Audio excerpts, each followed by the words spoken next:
When I think of Medusa, I think of a haggy-looking woman creature with cold eyes and a black heart, and hair of snakes that devoured men with just one look, turning them to stone. Maybe we all remember her that way. But recently, I have just learned that surprisingly, it wasn't always like that. Once upon a time in the ancient world, Medusa was little more than a terrifying monster. Medusa, the only mortal among the Gorgon sisters, was also distinguished from them by the fact that she alone was born with a beautiful face.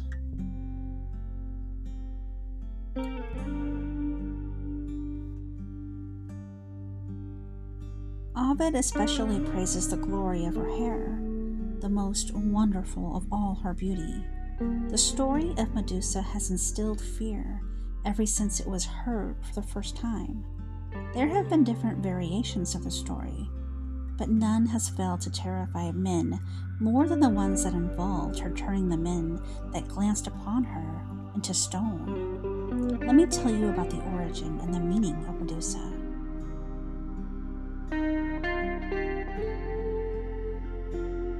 First of all, let me begin by saying the mythology of Medusa is actually pretty complicated, with varying backstories and different characters and an increasingly complicated set of interpretations over the centuries. Was Medusa always a monster? Did she choose to live alone? Did she have any companions? How have we changed her story in the modern era? And haven't you wondered how she got snakes for hair? Anyway, Medusa, whose name comes from the ancient Greek word for guardian, is oftentimes depicted as living alone, usually surrounded by the petrified remains of people she either accidentally or intentionally turned to stone. But legend has it, Medusa was one of three sisters. Medusa, the ruler, is immortal. Her immortal sisters are Steno the Strong and Euryale the Farspringer. Together they live either at the western end of the world or on the island of Sarpedon in the middle of Poseidon's great ocean.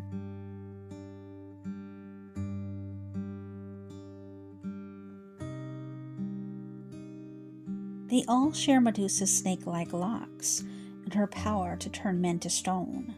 The Gorgons are one of two groups of sisters born of Phorkys, the old man of the sea, and his sister Keto, a sea monster. Though both were marine deities, their children were chthonic monsters.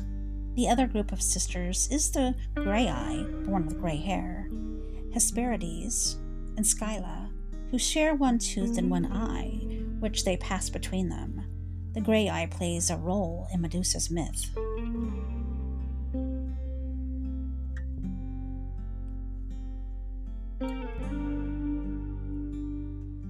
Aeschylus claimed that both groups of sisters were monsters. A beautiful mortal, Medusa was the exception in the family. She is also the most famous, and the myth of her demise at the hands of Perseus is often recounted. All three of the Gorgon sisters have glaring eyes, huge teeth, sometimes boar tusk, a protruding tongue, brazen claws, and serpent or octopus locks.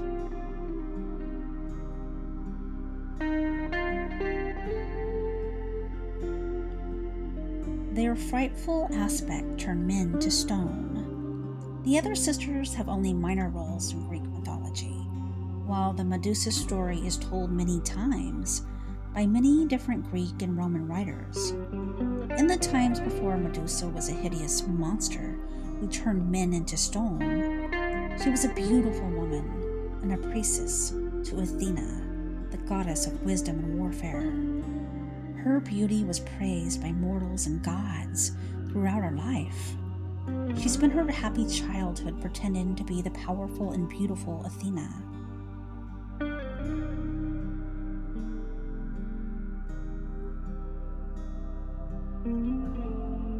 Deeply admiring her, and in time, she became a faithful priestess to the temple of the great goddess. When she was old enough to do so, She gave up everything to be part of the temple. To fully devote themselves to the temple, one had to stay pure and not fall into temptations. They had to prove themselves to Athena, who was herself pure, and be very serious about wanting to be a priestess by enduring many teachings and tests. The tests consist of purity and flawless conduct and discipline and wisdom.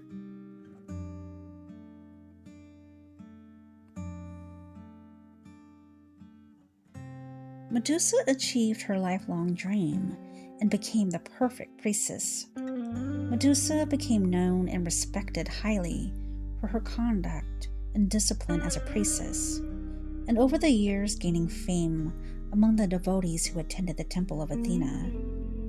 Beautiful Medusa caught the eyes of many men who watched her perform her sacred rituals in the temple. With her beautiful face and her slender body and her shiny, precious hair, Medusa had captivated many by her charms.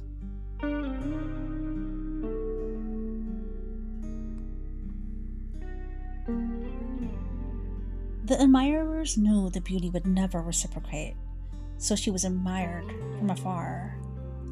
News of a beautiful maiden was part of the temple spread far and wide, causing more and more people to attend the temple of the goddess just to observe the priestess. The devotees who attended the temple were not only interested in her beauty, but by the way she perfectly performed her activities and rituals.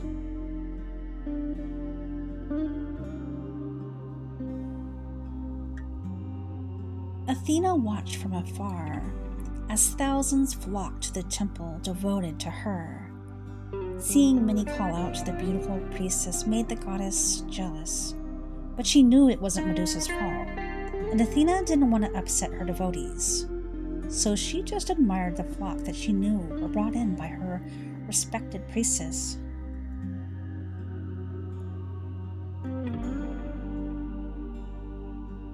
Being beautiful in the ancient world was just as much of a liability as it can be today.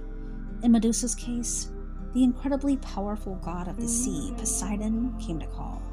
Medusa's beauty was so remarkable that even Poseidon, the Olympian god of the sea, found her irresistible. Poseidon and Athena were enemies, with Athena winning against him to become the ruler of Athens.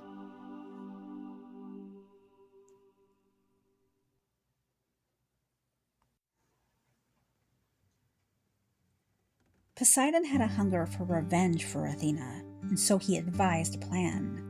He would have his way with the beautiful priestess in the respected temple of his enemy to desecrate it, and so destroying her pure reputation through Medusa. But being a loyal priestess and devoting her life to celibacy for the goddess, Medusa wouldn't yield to any man. Poseidon, growing angry that she wouldn't give herself to him, desired her even more. Poseidon captured Medusa and violated her.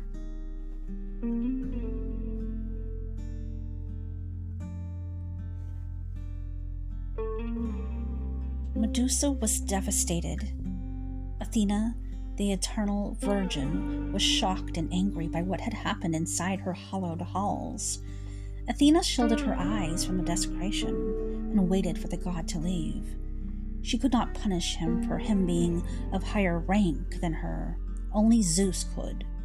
Poseidon soon left, leaving poor Medusa in the wrath of Athena.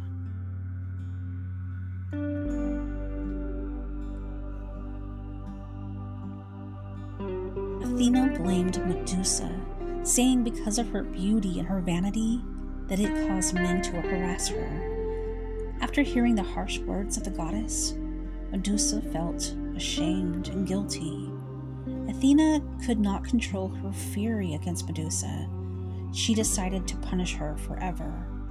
The poor woman was afflicted not only with snake hair, but also a hideous visage and the unfortunate power of turning people to stone with a single gaze.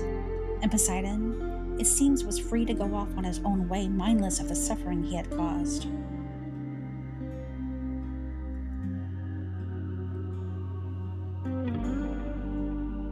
Medusa was left with a curse that would bring her to her horrible demise.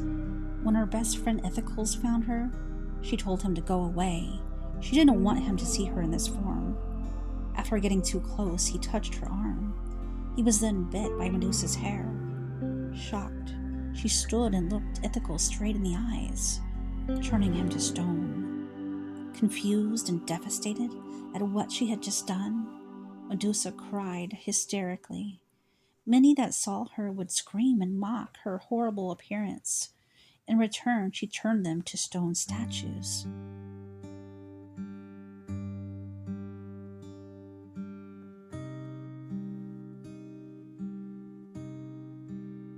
Realizing what she was condemned to, Medusa fled from the city. She walked the dark forest and soon secluded herself in a dark cave she called home. News had spread fast that a creature was petrifying people, angering the townspeople. They gathered torches and swords and spears and formed a mob who was on a journey to kill the hideous monster. All the men who tried to hunt Medusa never returned, becoming a stone statue in her garden of doom. Everyone in Athens was terrified since they could be finished off by the creature by just one look.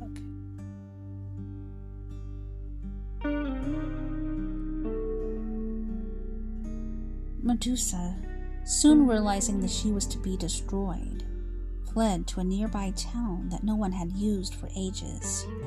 There, she would spend a long time alone, with her sadness and loneliness. Over the years, her charming humanity and kindness faded away, leaving her more frightening and hostile. For years, many warriors and soldiers went searching for the dreaded monster. No one was able to destroy her. Athena heard that Medusa had become pregnant from her episode with Poseidon, which infuriated Athena.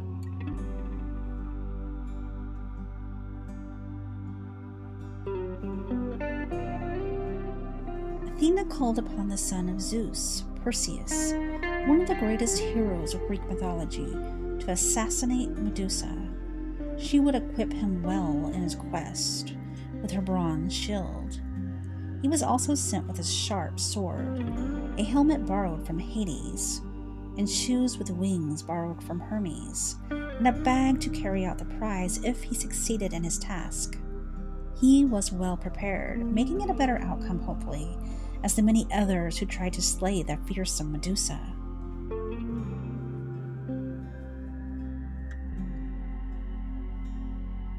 So Perseus, with his intelligence and courage and strength and help from the gods, successfully located Medusa, and by using his shield as a mirror and avoiding direct eye contact with her, he battled the beast.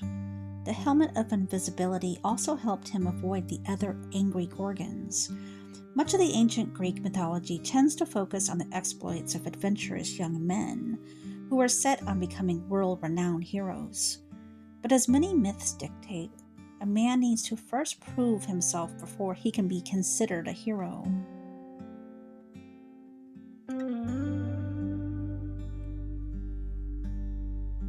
And that often means that he has to accomplish a seemingly impossible task or defeat a fearsome, deadly foe. And that foe was to be none other than Medusa.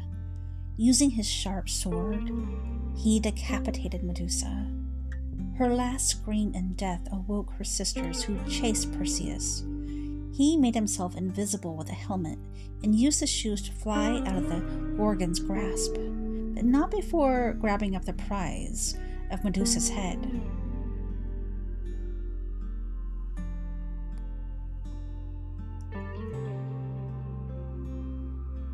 As you may have already guessed, beheading someone, whether they are a regular human or a divine being, is bound to produce a fair amount of gore. And in the case of Medusa's decapitation, it also gave rise to not one, but two new creatures that sprang forth from her blood. The most well-known of the pair is surely the Pegasus, the winged horse that often competes for the attention of fantasy-minded youngsters alongside the unicorn.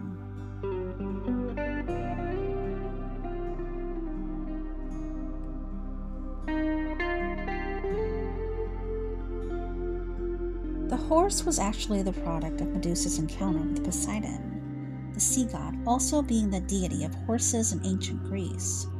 Pegasus sprang forth fully formed from Medusa's spilled blood and was given away to Bellerophon, the son of Poseidon. But Pegasus wasn't the only one to emerge from Medusa's body. The winged horse was accompanied by Chrysaor, a magical creature who takes different forms, depending on the story that you're reading. In some, he's simply a gigantic man who lumbers out of the Gorgon's blood.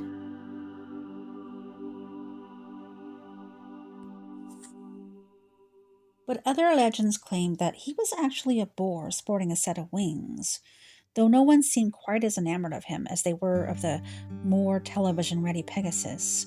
Hesiod claimed that Chrysaorus was named for a kind of golden sword that he carried.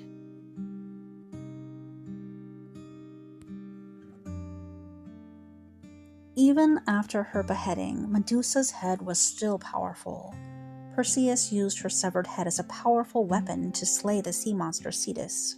And take the Aegis. This term generally applies to a sort of cloak or chest piece made out of leather. Because it's associated with the gods, and especially Zeus, an Aegis is a pretty big deal, considered to be incredibly powerful.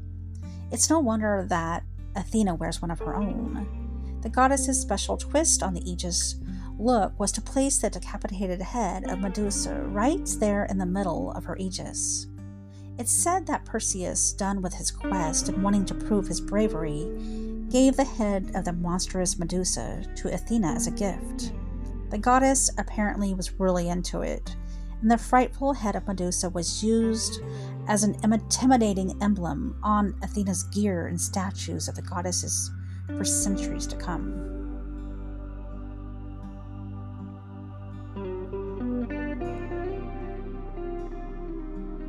Though going by the myths and legends, Athena was the first one to claim that image of Medusa's severed head as a personal symbol. It wasn't to remain solely hers for long. Eventually, it became more widely used as a Apotropaic symbol meant to scare off evil. The general thinking was that the frightening look of the bodiless Medusa would be intimidating enough to scare off bad forces. Even later, the sight of her head became little more than a decorative flourish known as a Gorgonian. In this form, Medusa's head pops up in temples where she's still a grotesque figure with a lolling tongue and a dangerous-looking teeth and popping eyes. Sometimes Medusa even sports a beard, just to underline the image of her as something more animal than human. She also appears in less serious contexts, like the bottom of drinking vessels, as cheeky surprise to the drinker after their last gulp.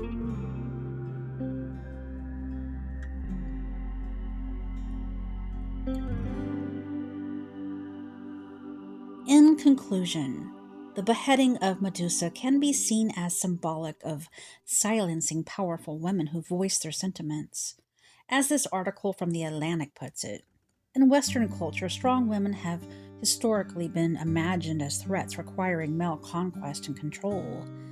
Medusa is the perfect symbol of this.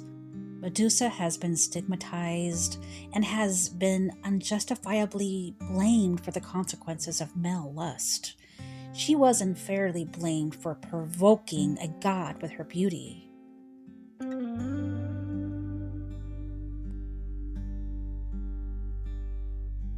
Instead of punishing her abuser, Athena, supposedly the goddess of wisdom, punished her by turning her into a hideous monster. It can be said that Medusa is an ancient representation of sexual stigma that still happens today. It's still a matter of contention that assault victims are often blamed for the assault, and in some cultures are vilified, ostracized, and labeled damaged goods by society.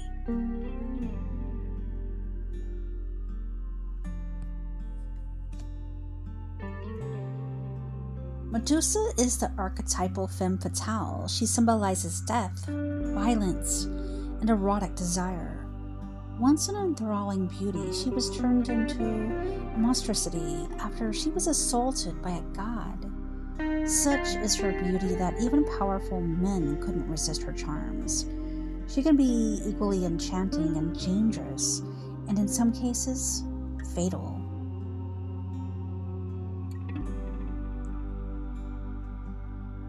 She remains one of the most identifiable femme fatales even today, being one of the most recognizable faces of Greek mythology.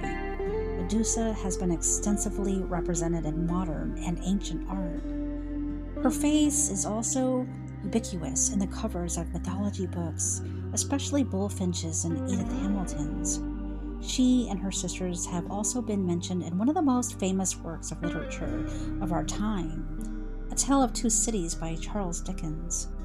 Older representations of Medusa are pretty upcoming in their takes on the Gorgon. She is simply put, hideous.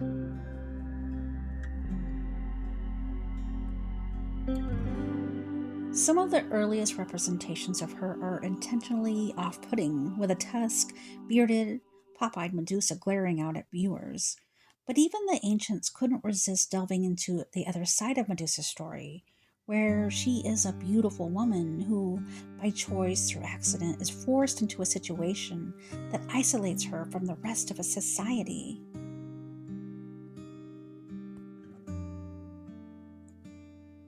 Centuries into the life of the Medusa myth, it was pretty well established that her disembodied head was going to be a regular feature of everything from cups to temples to vases to vengeful goddess armor. Her visage leered out from many places, daring fellow evil spirits to mess with the people beyond entryways or behind bits of armor.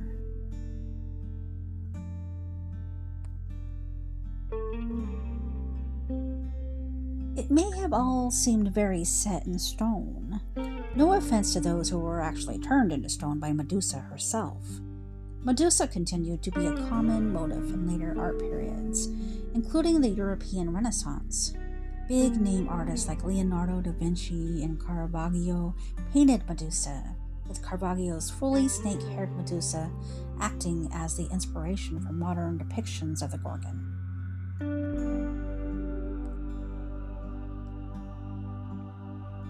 There's no denying that Medusa's story, in its many forms, is largely a tragedy, and certainly so when you consider things from her perspective. She often seems to have been minding her own business when an ultra-powerful god assaulted her, in a sacred place no less, in what must surely be one of the ultimate acts of victim-blaming. Yet another god disfigures Medusa and forces her to live in isolation because of her new and terrible powers. After all, few interpretations of the myth care to wonder if Medusa really wanted to turn anyone to stone.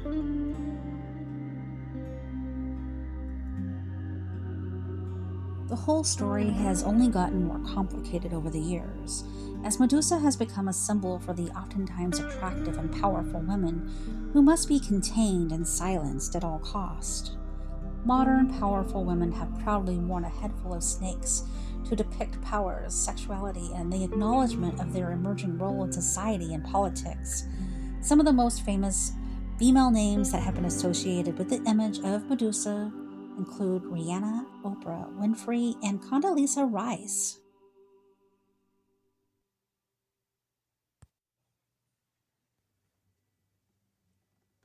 Medusa's symbolism is open to interpretation. Some people theorize that Medusa is a symbol of powerlessness of women and evil, strength, and a fighting spirit.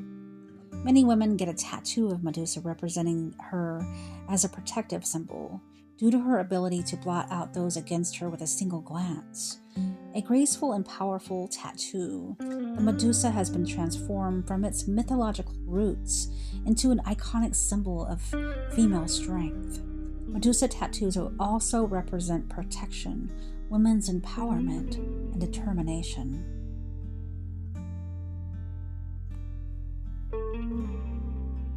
She is also seen as a protective symbol due to her ability to destroy those against her.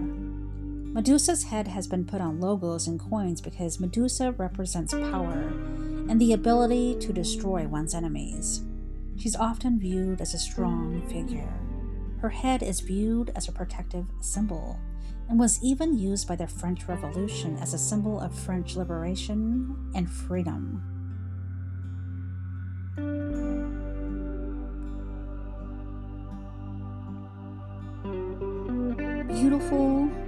dangerous, powerful, and yet a tragic figure. These are just some of the words used to describe Medusa. Such is her appeal that she terrifies and awes at the same time. Yet while many see Medusa as a monster, her backstory shows her a victim of lust and injustice. Her undeniable appeal will live on as her story is told from generation to generation.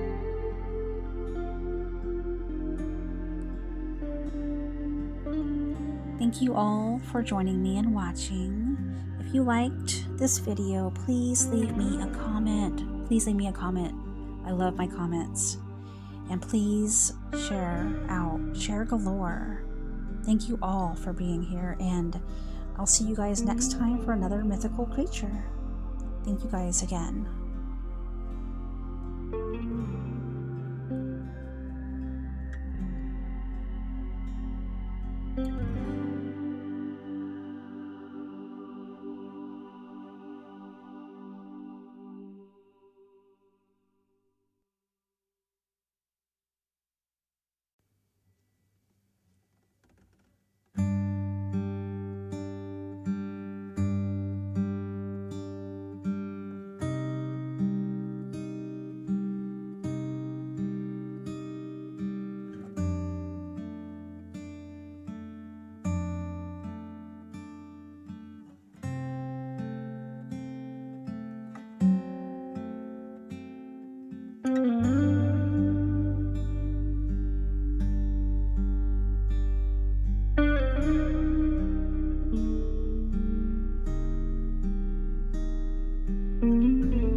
Mm-hmm.